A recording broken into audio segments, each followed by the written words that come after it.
FIFA world cup ലോകത്തിന്റെ പല കോണിലാണ് നടക്കുന്നതെങ്കിലും ഏറ്റവും കൂടുതൽ ആവേശം ശരിക്കും കേരളത്തിലാണെന്ന് തോന്നിയിട്ടുണ്ട്. കാരണം ഇപ്പോഴേ നാട്ടിലൊക്കെ കട്ടൗട്ടുകൾ പൊന്തി തുടങ്ങി. പക്ഷെ ഇത്തവണ കളി TV കാണാൻ പറ്റുമെന്ന് തോന്നുന്നില്ല.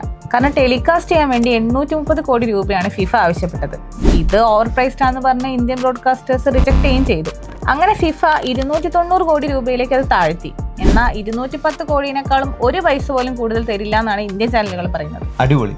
ലാസ്റ്റ് ടൈം ഖത്തറിൽ കളി കാണുന്ന സമയത്ത് ഇന്ത്യൻ ചാനലിലൊക്കെ ആഡ് റൺ ചെയ്താൽ നല്ല വിസിബിലിറ്റി കിട്ടുമായിരുന്നു.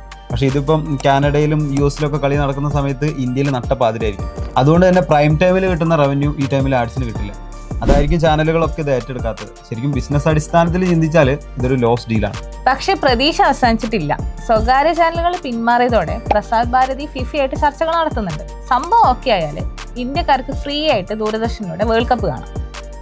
മാത്രമല്ല, പണ്ട് ദൂരദർശനിലൂടെ വേൾഡ് കപ്പ് കണ്ട 90s കിഡ്സിന് ഇതൊരു നൊസ്റ്റാൾജിക് മൊമെന്റ് ആവുകയും ചെയ്യും.